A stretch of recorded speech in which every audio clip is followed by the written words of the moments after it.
Good morning, my lovelies, and welcome to our seed of encouragement. Happy February. I got a wonderful word for us. That word is Lo-debar. Lo-debar, you find it in the Bible in 2 Samuel 9 1 to 7. Lo-debar is a place where you think you've forgotten, you think you are right off, you think you are now waiting on God to help you, or waiting for a miracle, because man can't help you at this point. It has to be God. It has to be a miracle of some sort. And I don't know the situation you are right now, and you're like, I'm right off, I am at Lo-debar, at my worst place, I don't know what to do. I come to remind you about a God that make the provision before the need. Remember when God told Abraham to go sacrifice his son? Abraham went in obedience. When Abraham got there, before Abraham could sacrifice his son, God directed him to a lamb that is tied in his trinket. And Abraham has to use the lamb to sacrifice to God. Abraham called him Jehovah Jireh because he is our provider. So I want to tell you, you still have that same God that provides, that knows you, name you, call you in the womb of your mother, and has formed you and predestined you. He knows the path you're going to take. He knows the storm you're going to encounter. He knows the failures that you have. He knows the disappointment that will come your way. He knows the sickness. He knows everything, the heartbreak. But you know he's the God. He said in Isaiah said it, that the God is bringing in somebody, a high priest, that will come and comfort those that mourn. He will be with those that are heartbroken. He will be with those that are in their worst places. That he's coming. And when Jesus came, he said in Luke, he opened the Bible, and he said the same thing as I said. He said, I have come for the brokenhearted. I've come to set the captives free. I've come to bring life to those that are dead. I've come to mend those that are brokenhearted. I've come to comfort the mourn. I've come to bring oil of gladness to those that are in pain. So we have that high priest that know where you are right now, and he has already make a provision for you, but you won't know. You know, we struggle to believe the word of God that we see. We struggle to have faith with the word that God have told us. God have said, I'm going to be with you. I will not leave you. I will not forsake you. No matter the storm you are, I will be with you. In any crisis, God is there with you. Are you calling on him? Are you beckoning on me? And you have faith enough to know that God is with you, that you overcome, you come out. The fire will not look like it even burn you, because it recorded that the flame will not rekindle you. It won't even smell like what you come through. That is why when somebody sees you, you won't look like what you've been through, because the grace of God was with you. He said his grace is sufficient for you. He said, if he, God, can clothe the lilies that we see today and tomorrow is cut off, how much more you? If he can feed the birds that are all over, they don't walk, they don't do anything, how much more you? If he can feed the squirrel, how much more you, that he has formed in his own image? He said that even the splendor of Solomon will not even be compared to what he has for you. Say, eyes have not seen, has ear heard what God has in stock for you. So why are you heartbroken? Why are you beating on yourself? Why are you condemning yourself? Why are you living in damnation of yourself? He said, now you are a new creature. All things is passed away and all things is new. The Israelites, when they were in the Red Sea and with the Pharaoh people coming, they felt their own is finished. They were like, what are we going to do? But we saw what God did. God even raised a pillar of cloud for them in the day and pillar of fire in the night.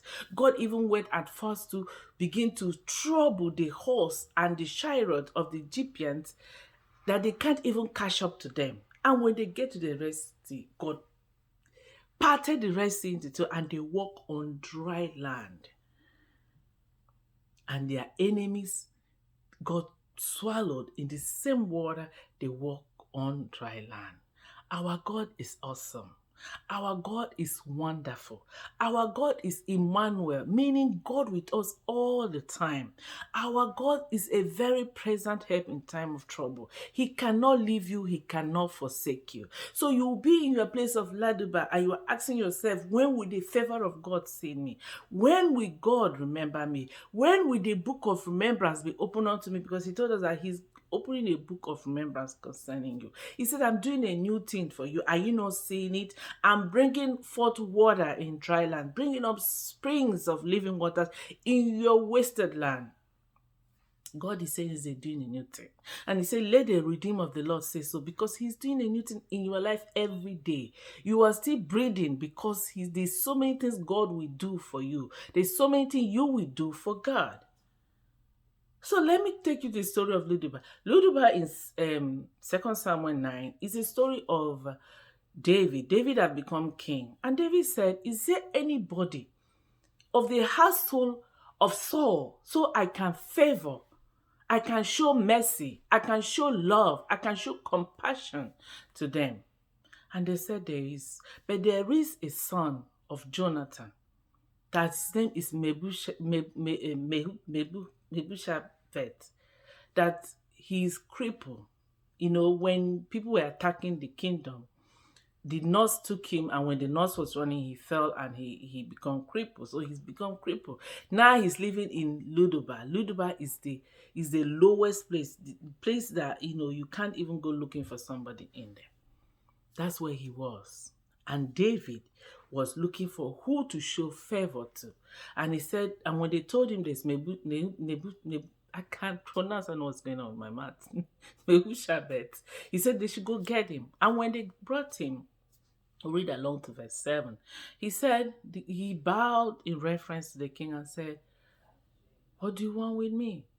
I'm but a dog. You see what he see how he addressed himself? He said, I'm but a dog. You see how he has beaten himself too?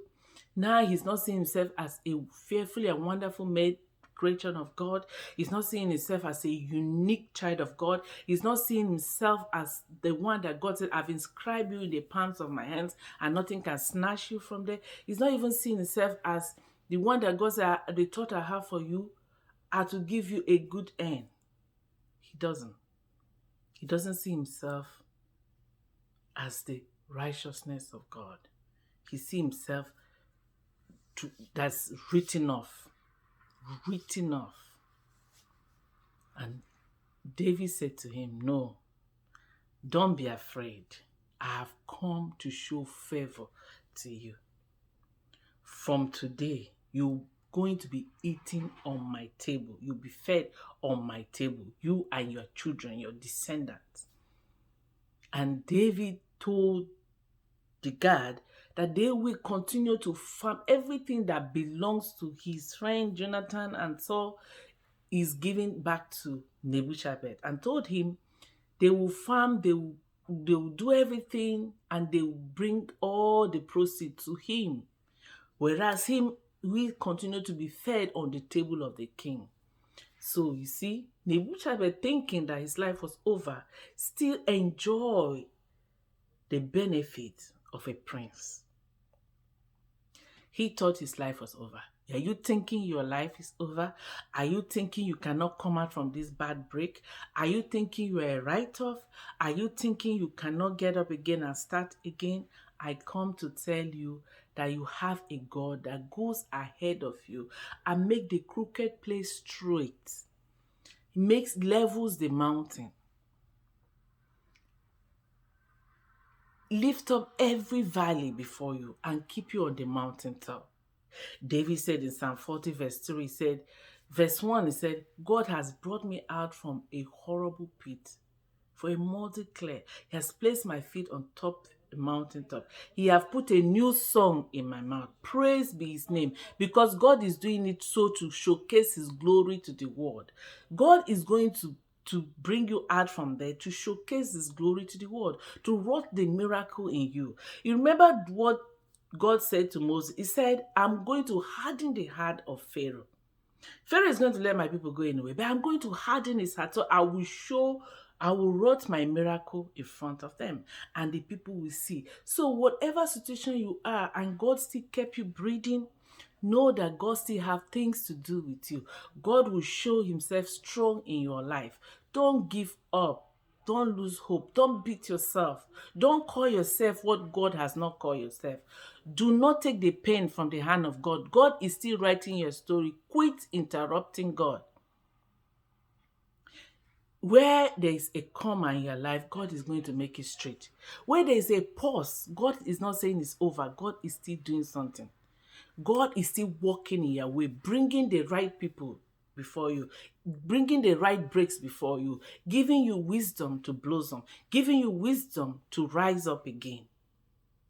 So rise up from that ashes, because Jesus have come to give you oil of gladness. He have come to bring healing. He has come to set you free from captivity. You are liberated. You are set free. What is dead in you? He said, rise up, Lazarus. Rise up. And Lazarus rise up and walk. So what deadness in you that you think God cannot heal you from? What sickness do you have that you think God cannot restore your health? Every parts in your body, God have it in a warehouse.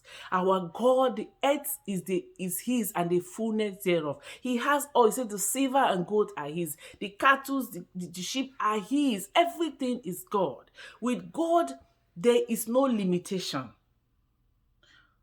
Our God is yes and yes. And what God has said to you will come to manifestation. It doesn't matter when. He makes everything beautiful at his time.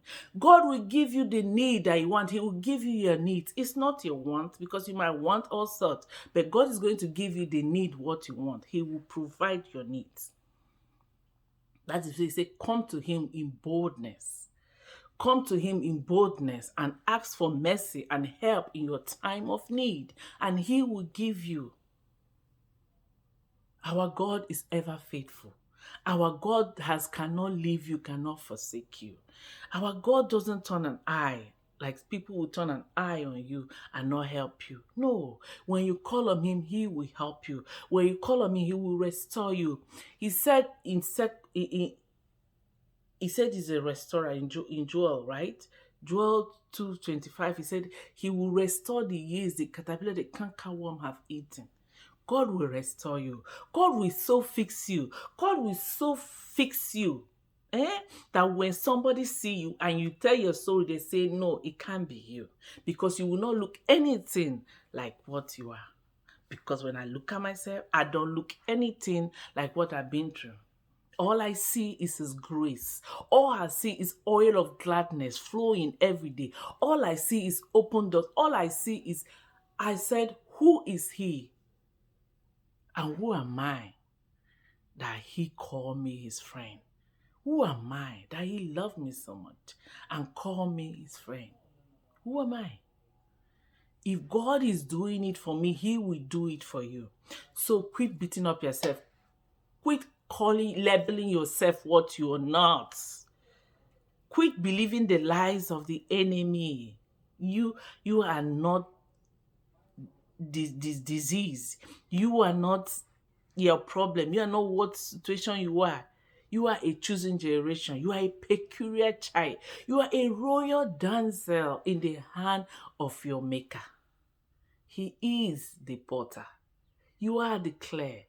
Just tell him to mold you again. Tell him to come in and beat you and change you and find you and make you a vessel unto honor. Just offer yourself to him as a living sacrifice, holy and acceptable in his sight, and he will bless you. The oil of blessing of God is flowing this season. It is flowing. Tap into it. Go to your Father, tap into it, invite him, and he will sort you out. I want to tell you that just as David went around looking for her to favor the seed of Saul, Saul was his worst enemy that wanted to destroy him. But he went around looking for his seed to show favor of. Who? God is going around sending people to show favor on you. God is going around pumping it in the heart of people to do you good. You wonder people do you good because God is sending forth people, human angels, to do you good. So wipe those tears, dress up, beat your chest and say, I am the child of the Most High God. I'm not going to know any drought, any dryness, because I'm like the seed of Lebanon. I'm planted by the riverside. I bring forth my seed in all season. The heat might be in the economy of the world, but I am of a different breed. I'm a, my economy is from the heavenly, so it doesn't run dry. Okay? So go around and have it in you that you are a peculiar being. You are a choosing generation. You are the one that God said you are the apple of his eyes. I've inscribed you in the palms of my hand. Nothing can harm you. He's your very present help in time of need. He's sending out people to show you favor. Hold on. Hold on to faith. Hold on. Be hopeful. Hold on. Be encouraged, like I said last week. Be encouraged. He that started this new thing in you, Psalm 138 verse 8 says, he will bring it to perfection.